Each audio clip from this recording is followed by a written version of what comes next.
बिहार विधानसभा चुनाव में जय भीम जय मीम का जो नारा है वो नहीं चलने वाला है।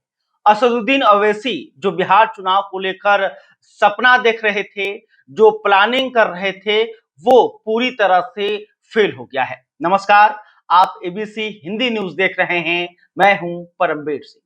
देखिए, इसी साल के अंत में बिहार में विधानसभा चुनाव होने वाला है और बिहार जो है देश की राजनीति के केंद्र में आ गया है, क्योंकि जितनी भी राजनीतिक पार्टियां हैं वो बिहार विधानसभा चुनाव को लेकर तैयारी कर रही हैं और एक दूसरे पर वार पलटवार भी हो रहा है। कोई एक दूसरे के साथ गठबंधन करने का प्रयास भी कर रहा है। लेकिन अब हम चर्चा इस वीडियो में करने जा रहे हैं असदुद्दीन अवैसी की, कि कैसे अवैसी जो हैं वो बिहार विधानसभा चुनाव को लेकर प्लानिंग कर रहे थे, लेकिन अब उनकी जो पार्टी है एआईएमआईएम वो बिहार में अछूत होती हुई नजर आ रही है। यानी कि एआईएमआईएम के साथ बिहार में कोई गठबंधन करना नहीं चाह रहा है। तो देखिए, यह सपना उस वक्त ही चकनाचूर हो गया, कल चकनाचूर हुआ जब बीएसपी पार्टी की प्रमुख मायावती ने यह ऐलान किया कि वो बिहार विधानसभा चुनाव में अकेले चुनाव लड़ेंगी, सभी विधानसभा सीटों पर उनके प्रत्याशी चुनाव लड़ेंगे। तो जो खबर चल रही थी कि 2020 की तरह ही एमआईएम का जो है वो बीएसपी के साथ गठबंधन होगा। इसके अलावा अन्य दलों से भी बातचीत चल रही है और असदुद्दीन अवैसी जो है वो बिहार में थर्ड फ्रंट बनाने का प्रयास कर रहे हैं, लेकिन ये इनका जो प्रयास है वो असफल होते हुए नजर आ रहा है। कल मायावती ने ऐलान किया, साथ ही अपने भतीजे आकाश आनंद को जो है वो बिहार चुनाव की जिम्मेदारी भी सौंपी और बीएसपी जो है वो अब प्रत्याशियों का ऐलान करने की तैयारी कर रही है।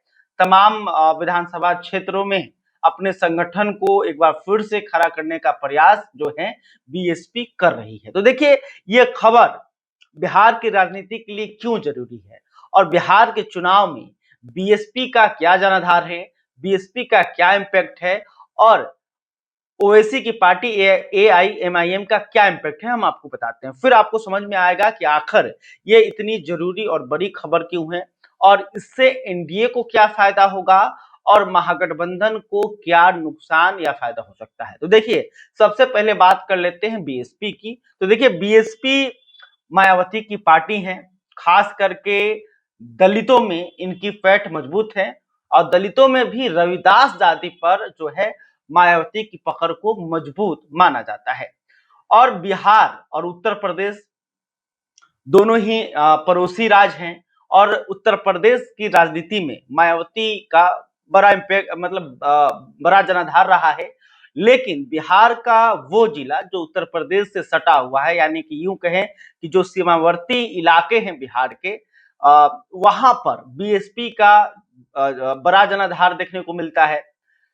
एक समय था कि बीएसपी के 2 विधायक, 3 विधायक, 4 विधायक चुनाव जीत कर आते थे। हालांकि 2020 के विधानसभा चुनाव में मात्र एक ही उम्मीदवार जो हैं वो चुनाव जीतने में कामयाब हुए थे, जिनका नाम था जमा खां। हालांकि जमा खां ने बाद में पाला बदल दिया, उन्होंने बीएसपी का साथ छोड़कर नीतीश कुमार का हाथ थाम लिया और नीतीश कुमार ने उन्हें बिहार सरकार में मंत्री भी बनाया है। यानी कि अभी के वर्तमान में बात करें तो बीएसपी के पास कोई एक भी बिहार में विधायक नहीं है। हालांकि बीएसपी की अगर वोट प्रतिशत की बात करें तो 2020 के विधानसभा चुनाव में वो ओवैसी और उपेंद्र कुशवाहा के साथ मिलकर तीसरे मोर्चे का निर्माण की थी और तीसरे मोर्चे में 80 सीटों पर बीएसपी ने चुनाव लड़ा था और 80 सीटों पर चुनाव लड़कर करीब 0.3% जो वोट है वो बीएसपी के उम्मीदवारों को मिला और एक सीट पर जमा खां जो है वो चुनाव जीतने में कामयाब हुए थे। यानी कि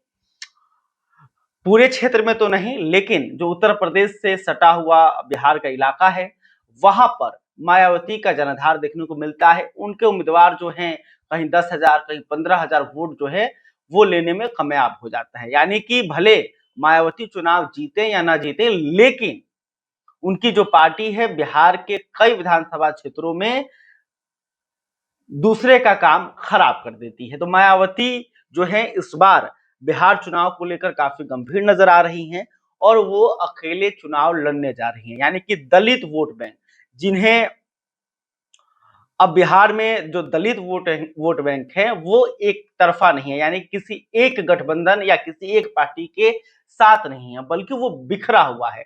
जैसे कि दलित में जो पासवान जाति के वोटर हैं, वो चिराग पासवान को ज्यादातर वोट करते हैं। इसके अलावा जो भुइयां हैं, वो जीताराम मांझी को वोट किया करते हैं।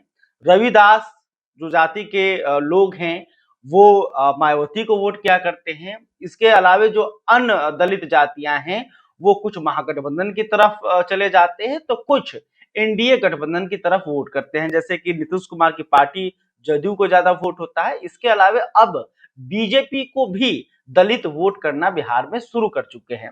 क्यों किए हैं ये भी बता देते हैं, क्योंकि जिस तरह से प्रधानमंत्री नरेंद्र मोदी ने गरीबों के लिए खास करके प्रधानमंत्री ने जो ये खाद्य योजना शुरू किया, 5 किलो जो राशन हर प्रति व्यक्ति दिया जा रहा है, इससे जो दलित हैं वो काफी प्रभावित हुए हैं, उनकी जिंदगी काफी आसान हुई है। इस वजह से जो दलित हैं वो अब बीजेपी की तरफ मूव करते हुए नजर आ रहे हैं। तो मायावती जो है बिहार में अपना जो वोट बैंक है उसे बचाने का प्रयास कर रही है। लेकिन अब बात करते हैं एमआईएम की। एमआईएम का आखिर बिहार में प्लान क्या था? वो ऐसी जो है वो बिहार में आकर करना क्या चाह रहे हैं? तो देखिए, उनकी जो पार्टी है उसके प्रदेश अध्यक्ष हैं अख्तरुल ईमान। तो अख्तरुल ईमान ने सबसे पहले ये प्रयास किया कि उनका गठबंधन जो है आरजेडी के साथ हो जाए, यानी कि एमआईएम जो है वो बिहार महागठबंधन में शामिल हो जाए। इसलिए अख्तरुल ईमान ने पत्र लिखा लालू प्रसाद यादव को। आरजेडी सुप्रीमो लालू प्रसाद यादव को पत्र लिखकर एमआईएम की तरफ से यह कहा गया कि हम नहीं चाहते कि सेक्युलर वोटों में बिखराव हो, इसलिए हम चाहते हैं कि हमारी पार्टी को महागठबंधन में शामिल किया जाए। और जो मीडिया रिपोर्ट है ये बता रहे हैं कि ओवैसी ने बिहार महागठबंधन से 7 सीटों की मांग की थी। हालांकि देखिए, आरजेडी के सुप्रीमो लालू प्रसाद यादव ने एमआईएम के इस पत्र का जवाब तक नहीं दिया, और इसका मतलब क्लियर हो गया कि महागठबंधन में उन्हें शामिल नहीं किया जाएगा। इसके बाद असदुद्दीन ओवैसी ने यह सोचा कि चलिए, अब तो महागठबंधन में जगह नहीं मिली, तो क्यों ना फिर 2020 की तरह मायावती और अन्य जो पार्टियां, छोटी छोटी पार्टियां हैं बिहार में, उनके साथ गठबंधन की जाए। इसलिए उन्होंने बीएसपी से बात की। फिर इसके अलावा चंद्रशेखर आजाद की जो पार्टी है एएसपी, उनसे भी बातचीत हुई। एक नई पार्टी है इंकलाब पार्टी, उनसे भी ओवैसी ने बात की कि ताकि बिहार में एक तीसरे मोर्चे का निर्माण किया जा सके। लेकिन अब मायावती ने उन्हें झटका दे दिया। मायावती ने कह दिया कि नहीं भैया, हम बिहार में किसी के साथ गठबंधन नहीं करेंगे, बल्कि हमारी पार्टी अकेले चुनाव लड़ेगी। इसके अलावा चंद्रशेखर आजाद की जो पार्टी है वो भी ओवैसी के साथ गठबंधन नहीं करने जा रही है, क्योंकि उन्होंने पहले ही अपने 40 प्रत्याशियों का ऐलान कर दिया है, यानी कि गठबंधन नहीं हो सकता है। इसके अलावा और जो छोटी छोटी पार्टियां हैं उनका ज्यादा इम्पैक्ट बिहार की राजनीति में नहीं पड़ने वाला है, तो वो महत्वपूर्ण नहीं रखती हैं, इसलिए उनकी चर्चा हम लोग नहीं करेंगे। यानी कि एमआईएम पहले यह चाह रहा था कि बिहार में सेकुलर वोट, देखिए लेटर में ये लिखा गया है कि हम चाहते हैं कि बिहार का जो सेकुलर वोट है वो ना बिखरे, इसलिए हमें बिहार महागठबंधन में शामिल किया जाए। और उस आरजेडी को पत्र लिखा गया जिस आरजेडी ने एमआईएम को बड़ा झटका दिया था। 2020 के विधानसभा चुनाव में एमआईएम के 5 उम्मीदवार चुनाव जीतने में कामयाब हुए थे। सीमांचल के 5 सीटों पर एमआईएम के जो उम्मीदवार हैं वो चुनाव जीते और विधायक बने। लेकिन बाद में तेजस्वी यादव ने एमआईएम को बड़ा झटका दिया, ओवैसी को उन्होंने झटका दिया और 4 विधायकों को एमआईएम से तोड़कर आरजेडी में शामिल कर लिया। लेकिन देखिए, उसी तेजस्वी यादव पर असदुद्दीन ओवैसी बरसते थे, उसी तेजस्वी यादव पर पार्टी तोड़ने का आरोप लगाते थे, लेकिन उन्हीं के साथ गठबंधन करने के लिए उन्होंने पत्र भी लिखा। और देखिए आरजेडी का घमंड देखिए, लालू प्रसाद यादव का मतलब रौब देखिए कि उन्होंने उस पत्र का जवाब देना भी उचित नहीं समझा। यानी कि एमआईएम की हैसियत आरजेडी के सामने क्या है, यह लालू प्रसाद यादव ने बता दिया। तो अब जो है असदुद्दीन अवैसी बिहार में क्या करेंगे? अब ये ज़रूर वो सोच रहे होंगे, क्योंकि ना अब जय भीम, जय मीम का नारा चलेगा, ना ही महागठबंधन में उनकी पार्टी को जगह दी गई। तो खबर यह है कि 100 सीटों पर एमआईएम जो है बिहार में चुनाव लड़ना चाह रही है और 100 सीटों की जो लिस्ट है उसे तैयार कर ली गई है।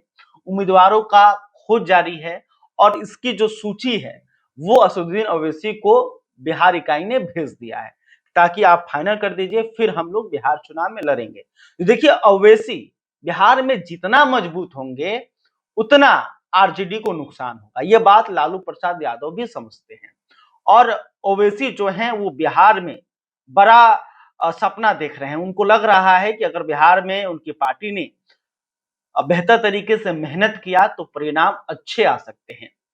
खास करके सीमांचल के जो 40 विधानसभा क्षेत्र हैं, वहां पर असदुद्दीन ओवैसी जो है मजबूत प्रत्याशी दे सकते हैं और अच्छा वोट अपने पार्टी को दिला सकते हैं। तो देखना होगा कि अब ना बिहार में जय भीम जय मीम का नारा चलेगा, ना ही ओवैसी की पार्टी को महागठबंधन में जगह मिली। तो देखना होगा कि ये कितने सीटों पर चुनाव लड़ते हैं और आरजेडी को कितना नुकसान पहुंचाते हैं। आरजेडी को इसलिए नुकसान पहुंचाएंगे क्योंकि लालू प्रसाद यादव का बिहार में एमवाई समीकरण ही चलता है। मुस्लिम और यादव का जो वोट है वो आरजेडी को मिलता है, उन्हें कोर वोटर माना जाता है।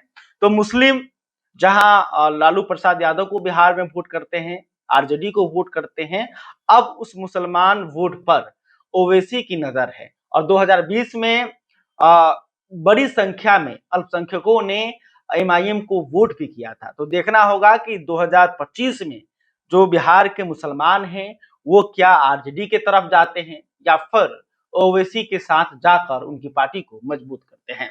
खैर, अभी तक आपने हमारे चैनल को सब्सक्राइब नहीं किया है तो तुरंत कर लें। इस खबर को लेकर आप क्या सोचते हैं कमेंट करके बताइएगा।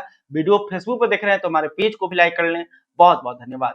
एबीसी हिंदी न्यूज आज ही जुड़िए हर खबर के साथ।